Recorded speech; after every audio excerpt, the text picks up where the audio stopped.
ইমারাতে ইসলামিয়া আফগানিস্তানের মুখপাত্র মাওলানা জাবিহুল্লাহ মুজাহিদ বলেছেন, বাগরাম বিমান ঘাঁটি আফগান মাটির অংশ।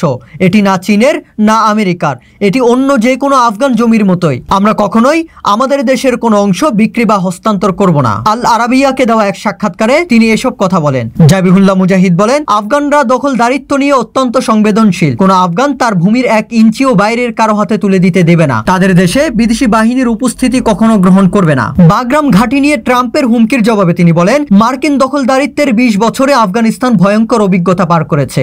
একদিন নয়, টানা 2 দশক ধরে। আমেরিকানদের মনে রাখা উচিত, খারাপ কাজের ফল খারাপই হয়। শেষ পর্যন্ত আমেরিকা বাধ্য হয়ে আফগানিস্তান থেকে সেনা প্রত্যাহার করেছিল।